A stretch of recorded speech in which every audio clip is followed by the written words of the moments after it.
नमस्कार। संवाद के एक नए अंक में एक बार फिर आप सभी का स्वागत है। जम्मू कश्मीर के परिदृश्य की अगर बात करें तो ये लग रहा है कि यहाँ पर जो दबी हुई अलगाववादी की चिंगारी थी उसको भड़काने का प्रयास किया जा रहा है।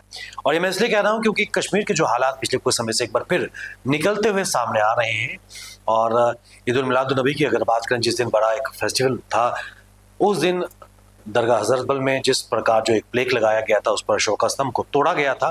क्या एक वो सुनियोजित तरीके से एक प्रयास तो नहीं था कश्मीर में एक बार फिर अलगाववाद को हवा देने के लिए? और लद्दाख के उपजे हालात के बाद जम्मू कश्मीर के मुख्यमंत्री उमर अब्दुल्ला का यह बयान और केंद्र को चेतावनी कि जम्मू कश्मीर के लोगों के सब्र का इम्तिहान ना लें, कहीं लद्दाख जैसे हालात ना उपजे। और कश्मीर सेंट्रिक पॉलिटिकल पार्टीज के बयान किस ओर इशारा करते हुए नजर आ रहे हैं in the context of Ladakh और स्टेटहुड को लेकर? इन सब मुद्दों पर बात करने के लिए हमारे साथ जुड़ चुके हैं भारतीय जनता पार्टी के वरिष्ठ नेता, पार्टी की प्रवक्ता doctor Tahir Chaudhary ji. Welcome to the show sir. Doctor साहब, जो तस्वीर निकल के सामने आ रही है और पिछले कुछ समय से अगर कश्मीर की अगर हालातों पर बात करें, बिल्कुल नॉर्मल हालात चल रहे थे, लेकिन बीच में कुछ आर्म ट्विस्टिंग का प्रयास किया जा रहा है। और खासकर उमर अब्दुल्ला का कल का बयान, केंद्र को चेतावनी कि हमारे सब्र का इम्तिहान ना ले, क्या कहेंगे? देखिए, कश्मीर की अगर बात की जाए तो कश्मीर पिछले कुछ टाइम से मैं कहूँगा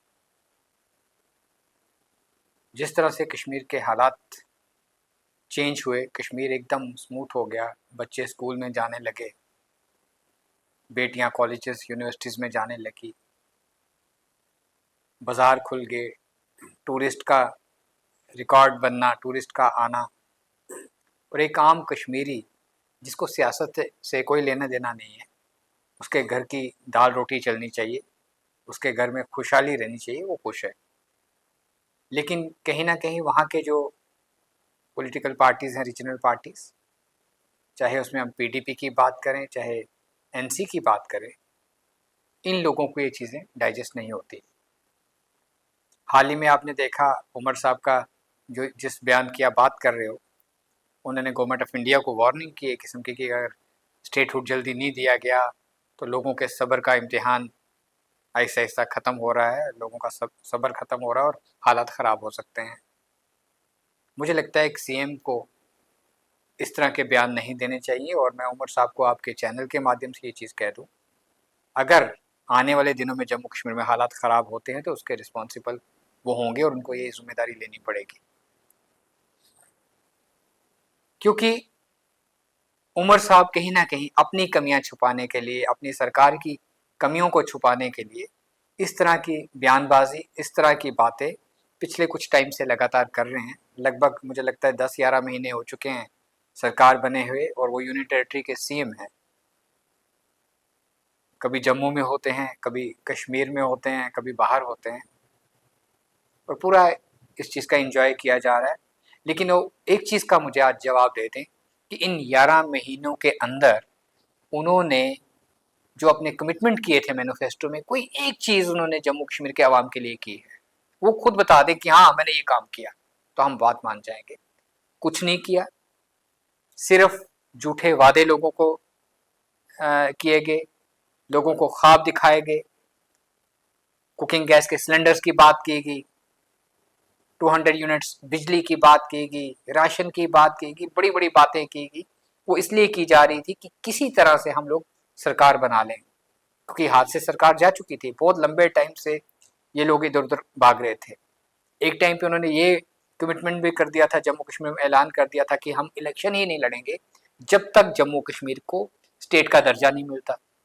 फिर इलेक्शन भी लड़ी, लोगों के आगे हाथ जोड़ के ये भी बताया कि मेरी अपनी टोपी उतारी उन्होंने कि मेरी इज्जत बचा लो, और ये भी कहा कि मैंने पार्लियामेंट इलेक्शन में आपने मुझे सबक सिखा दिया है, ये दोबारा नहीं करना। लेकिन कश्मीर का आवाम बड़ा भोला भाला है, हर बार इन परिवारों के झांसे में आ जाता है, हर बार इनको जिता देता है, हर बार इनको सर पे बिठा देता है, और फिर 5 साल पछताते हैं कि हमने गलती की। ये एक आम कश्मीरी की मैं आपको सोच बता रहा हूँ। कभी पीडीपी को पावर में ले आते हैं, कभी इसको ले आते हैं। लेकिन दुख मुझे इस चीज़ का भी होता है कि कश्मीर का जो युवा है, यूथ है, जो पॉलिटिक्स में आना चाहता है, पॉलिटिक्स में कदम रख चुका है, उन बच्चों को, उन बच्चियों को आगे अंधेरा नजर आता है, क्योंकि उन लोगों को मालूम है कि उमर साहब अगर सीएम नहीं बनेंगे तो आगे सीएम की रेस में कौन दो लोग चल रहे हैं। उनको उमर साहब आजकल साथ लेके चलते हैं। एक जमाने में डॉक्टर फारूक अब्दुल्ला साहब उमर साहब को साथ लेके चलते थे। तो ये जो परिवार की राजनीति है, इसमें कश्मीरी फंसते जा रहे हैं, कश्मीर का यूथ फंसता जा रहा है। मुझे लगता है कि उनके लिए भी परेशानी की बात है। और जब आप एक यूनियन टेरिटरी के सीएम की इलेक्शन लड़ते हो और सीएम बन भी जाते हो ऊपर वाले की दुआ से, तो आपके पास इतने डिपार्टमेंट्स हैं, सब कुछ है, एक होम को छोड़ के बहुत काम आप कर सकते हो। जम्मू कश्मीर के अवाम के आप सारे वादे पूरे कर सकते हो, सब कुछ तो आपके हाथ में है, लेकिन कुछ नहीं किया गया। लोगों को अपनी मजबूरियां बताई जा रही हैं, लोगों को अपनी विचारकी बताई जाती है कि देखो मैं सीएम तो हूं, मैं कुछ कर नहीं सकता। रोजगार का वादा किया गया था, डॉक्टर्स के साथ कमिटमेंट किया गया था। मैं आपसे बात दोहराऊंगा, डेंटल सर्जन्स का बात की गई थी कि डेंटल सर्जन्स की बहुत लंबे टाइम से पोस्टिंग्स नहीं हुई हैं, पीएससी के थ्रू हम डेंटल सर्जन्स को भर्ती करेंगे। बेचारे ऐसे ऐसे डॉक्टर्स हैं यहाँ पे जो अपना प्रोफेशन छोड़ के आज की डेट में दूसरे काम कर रहे हैं अपनी घर की रोटी रोजी चलाने के लिए। उन बच्चों का क्या कसूर है? तो इन लोगों ने कभी आवाम के लिए नहीं सोचा, जम्मू कश्मीर के यूथ के लिए नहीं सोचा। इनका मेन मकसद है हालात खराब किए जाए और अपनी कुर्सी संभाली जाए, अपने परिवार को सोचा जाए, परिवार की तरक्की कैसे करनी है, अपने नजदीकी जो दो चार लोग हैं उनको कैसे आगे लेके रखना है। ये वो परिवार है, उस सोच के लोग हैं। और मुझे लगता है कि आज जम्मू कश्मीर का आवाम बहुत परेशान है इनकी सरकार से, इनके हथकंडों से, इनके झूठे वादों से, और लोग अपने आप को ठगा हुआ महसूस कर रहे हैं जिन्होंने नेशनल कॉन्फ्रेंस को वोट दिया है। डॉक्टर साहब, आपको क्या लगता नहीं है कि जिस तरह की बयानबाजी या फिर पोस्टरिंग कश्मीर सेंट्रिक नेता, चाहे वो पीडीपी के हों, नेशनल कॉन्फ्रेंस के हों, अवामी इत्तेहाद पार्टी के हों, कंवर्ट में सज्जाद लोन पीपल्स कॉन्फ्रेंस की हो, उनकी तरफ से पोस्टरिंग जो वर्बली चीज़ें सामने निकल के सामने आ रही हैं, और इसमें कोई दोहराई नहीं कि 5 अगस्त 2019 के बाद कहीं ना कहीं जो अलगाववादी खेमा था आज हाशिए पर पहुंचता नजर आ रहा है, उसको एक बार फिर रिवाइव उन चिंगारियों में को हवा देने का प्रयास किया जा रहा है और माहौल बिगाड़ने की एक साजिश लार्जर स्केल पर नजर आ रही है। देखिए, स्टेटहुड का बार बार राग अलाप के इस चीज़ को उमर साहब समझते हैं। देखिए, जो चीज़ सुप्रीम कोर्ट के टेबल पे पड़ी है वहाँ से डिसीजन आना है, मुझे लगता है कि उसके ऊपर मुझे भी बात नहीं करनी चाहिए, आपको भी नहीं करनी चाहिए, क्योंकि जो वहाँ से डिसीजन आएगा सबको मंजूर होगा। जब होम मिनिस्टर साहब, प्रधानमंत्री साहब पार्लियामेंट हाउस के फ्लोर से कमिटमेंट करते हैं कि जम्मू कश्मीर को स्टेटहुड दिया जाएगा, तो उससे बड़ी जगह कोई नहीं है। पार्लियामेंट हाउस के फ्लोर से ये बात कही गई, फिर इस तरह की ये लोग बातें करते हैं। और बदकिस्मती ये है नेशनल कॉन्फ्रेंस की, क्योंकि ये लोग चाहते हैं हालात खराब हों। हालात खराब करने की जम्मू कश्मीर में पूरी कोशिश की जा रही है, क्योंकि इन्होंने देखा जब से केंद्र के अंदर माननीय प्रधानमंत्री साहब ने देश की बागडोर संभाली, कश्मीर के हालात सुबह कुछ शाम को कुछ, day by day changes I. Kashmir development के रास्ते पे आया, कश्मीर में एक खुशहाली आ गई, एक आम कश्मीरी खुश हो गया, क्योंकि कश्मीर तो खुलता ही नहीं था। इनके दौरे हुकूमत की अगर बात की जाए, कश्मीर तो बंद ही रहता था, पत्थरबाजी होती थी, कत्लो गारत होती थी। इन्हें तो उन माओं का, उन पेरेंट्स को जवाब देना चाहिए जिनके बेगुनाह बच्चे इनके दौरे हुकूमत में मर गए, जिनकी आज कब्रों का भी नहीं मालूम कि कौन कौन से कब्रिस्तान में दफनाया गया उनको। उन कब्रों का ये लोग हिसाब दें, वहां की बात नहीं करेंगे ये लोग। ये लोगों का मेन जो मकसद है कि जम्मू कश्मीर के लोगों को बार बार गुमराह किया जाए, बार बार हालात ख़राब करने की कोशिश की जाए, और एक अपना जो डबल फेस है इनका वो दिखाया जाए कि हम लोग मजबूर हैं, मैं बहुत कुछ करना चाहता हूं लेकिन कर नहीं पा रहा हूं। आपको करने से किसने रोका है? आप तो चीफ मिनिस्टर हो, आप बहुत कुछ कर सकते हो।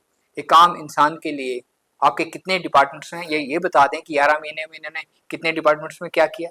कुछ नहीं किया। कोई इन्होंने मीटिंग्स ली डिपार्टमेंट्स की? अगर इनके डिप्टी सीएम साहब की बात की जाए तो वो जहाँ पे भी जाते हैं तो उसको कहते हैं मैं तेरी नौकरी खा जाऊंगा। इसके अलावा उनके पास और कोई डायलॉग नहीं होता है। अगले को प्रेशर डाला जाता है, बदतमीजी की जाती है। तो ऐसे जम्मू कश्मीर के हालात मुझे लगता है जो अच्छे चल रहे हैं उनको ख़राब करने की कोशिश ना की जाए, मुद्दों पे बात की जाए, फैक्ट्स पे बात की जाए और सामने आके बात की जाए और कुछ किया जाए लोगों के लिए। लोग आज आपकी तरफ बड़ी बेचारगी से देख रहे हैं कि सीएम साहब शायद आज सुबह कोई चीज़ अनाउंस करेंगे या शाम को करेंगे, कुछ नहीं किया गया। लोग तो तरस के आपकी बात सुनने के लिए ये वाली, और आप बार बार सेंट्रल गवर्नमेंट को थ्रेट कर रहे हो कि देखो अब सब्र का इम्तिहान खत्म हो चुका है और हालात खराब हो सकते हैं। क्या कहना क्या चाहते हो, डायरेक्ट कहो। आप ऐसे बातों में बातें क्यों उलझा रहे हो? डॉक्टर ताहिर साहब, एक चीज़ और भी जानना चाहेंगे। 5 अगस्त 2019 के बाद को जम्मू कश्मीर का रीऑर्गेनाइजेशन हुआ। जम्मू कश्मीर और लद्दाख 2 केंद्र शासित प्रदेश बने और अब ये प्रोजेक्ट किया जा रहा है कि लद्दाख के लोगों ने जो खुशी मनाई थी उनको कुछ नहीं मिला। क्या वाकई कुछ नहीं मिला? क्योंकि कई चीज़ें पाइपलाइन में सामने नजर आ रही हैं। देखिए, लद्दाख के लोगों की बहुत पुरानी डिमांड थी कि हमें कश्मीर से अलग कर दिया जाए, ये चीज़ आप जानते हैं। और कभी उनकी इस डिमांड पे कांग्रेस ने नज़र नहीं डाली, कभी नेशनल कॉन्फ्रेंस तो चाहती नहीं थी। और उनसे बेचारों से बहुत अच्छे लोग हैं वहाँ के, भारत का तिरंगा लेके चलने वाले लोग हैं, उनके साथ हमेशा मैं कहूँगा एक सबसे बड़ा अजीब सा बर्ताव किया गया सरकारों की तरफ से। भारतीय जनता पार्टी ने, केंद्र सरकार ने जब उनको यूनियन टेरिटरी का दर्जा दिया तो लद्दाख के लोग खुश हुए हैं, हकीकत में खुश हुए हैं। यूनियन टेरिटरी बनने के बाद वहाँ पे सभी डिपार्टमेंट्स का ऐसा ऐसा बनना, वीडियोस वहाँ पे आ गए, तहसीलदार आ गए, नायब तहसीलदार आ गए, एक सिस्टम बना। और सिस्टम को बनाने में टाइम लगता है। आज के टाइम पे वहाँ पे जो रोज़गार आएगा लद्दाख के लोगों के लिए आएगा, उसमें ना तो कोई कश्मीर का अप्लाई कर सकता, ना जम्मू का कर सकता। तो लद्दाख जैसे उभर के सामने आ रहा था, वहाँ पे भी साजिश की गई। वो सारी चीज़ें आपके सामने हैं आज, किन लोगों के हाथ थे, कौन लोग इन्वॉल्व थे, कैसे पहली बार लद्दाख के अंदर इस तरह का हालात किए गए कि सीआरपी की गाड़ियों पे अटैक होते हैं, हमारी डिफेंस फोर्सेस पे अटैक होते हैं, सीधे साधे लोग मर गए बेचारे। उन बच्चों का, उन यूथ का क्या कसूर था, उनके पेरेंट्स का क्या कसूर था, कितने लोग इंजर्ड हो गए। तो एक हालात ख़राब करने के लिए एक वहाँ पे जो एक माहौल बनाया गया और जिन फोर्सेस का उसमें हाथ था, उसके ऊपर इन्वेस्टिगेशंस चल रही हैं। और वो जहाँ जहाँ से भी तार जुड़े हुए हैं आज के टाइम पे ऐसा ऐसा सबको पता चल रहे हैं। तो मुझे लगता है कि वो बहुत गलत हुआ, सबको बहुत दुख हुआ इस चीज़ का। लेकिन लद्दाख तरक्की की राह पे है, लद्दाख की डेवलपमेंट हो रही है, यूनियन टेरिटरी की एक अच्छे तरीके से हो रही है, ये चीज़ लद्दाख के लोग समझते हैं। लेकिन वो लोग कहीं ना कहीं साजिश के शिकार हुए हैं। क्या हम मान के चलें कि on the larger scale Jammu Kashmir की कश्मीर सेंट्रिक पॉलिटिकल पार्टी इस मुद्दे पर सियासी रोटियां सेकने का काम कर रही है? देखिए, वो हर मुद्दे पे सियासी रोटियां सेकते हैं, उनकी पुरानी आदत है। और मुझे लगता है वो रोटियां सेकने की कोशिश पूरी करेंगे। लेकिन उनको इस चीज़ का भी एहसास है कि केंद्र में माननीय प्रधानमंत्री नरेंद्र मोदी साहब सब चीज़ें मॉनिटर कर रहे हैं। और प्रधानमंत्री साहब कश्मीर के हालात बिल्कुल ख़राब नहीं होने देंगे, कश्मीर में एक बच्चे को भी हम इंजर्ड नहीं होने देंगे। वो पत्थरबाजी का दौर चला गया। आज के टाइम पे कश्मीर के बच्चों के हाथों में पत्थर नहीं है, लैपटॉप है, पढ़ रहे हैं बच्चे। कुछ बच्चे क्रिकेट खेल रहे हैं, कुछ बच्चे दूसरी गेम्स खेल रहे हैं। आपने देखा भी एक और बच्चा बाहर से मेडल लेके आया है। तो कश्मीर बदला है, कश्मीर का यूथ बदला है। और मुझे लगता है इस चीज़ से कश्मीर के लोग खुश हैं, उनको देश के साथ हमदर्दी है और पूरी तरह से हमदर्दी है, ये बहुत बड़ी बात है। लेकिन इन लोगों को कहीं ना कहीं अपनी पावर, अपने परिवार की पावर के ऊपर इनको इस चीज़ का एहसास हो रहा है कि जो दिन ये सोचते थे आएंगे वो दिन आहिस्ता आहिस्ता नहीं आने वाले। वो इनको मजबूरी है, इसलिए इस तरह की बयानबाजियां बार बार दी जाती। क्या आपको लगता है जो बदलता हुआ कश्मीर है उसको देखकर इनके इन सियासी सो कॉल्ड नेताओं के पांव के नीचे से उनकी जमीनें खिसकती हुई नजर आ रही? बिल्कुल बिल्कुल, ज़मीनें इनके पाँव के नीचे से खिसक चुकी हैं।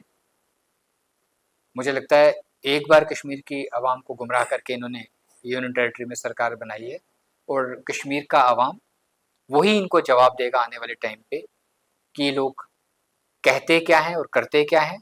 और आने वाले टाइम पे आवाम इस चीज़ का जवाब देगा कि आवाम क्या चाहता है। डॉक्टर ताहिर, आप अपना हमारे स्टूडियो में आए, कीमती समय खासकर जम्मू कश्मीर के सियासी गलियारों में जो बयानबाजी हो रही है और किस प्रकार अलगाववाद को एक बार फिर हवा देने का प्रयास किया जा रहा है, आपने अपने इनसाइट दिया, आपका बहुत बहुत शुक्रिया।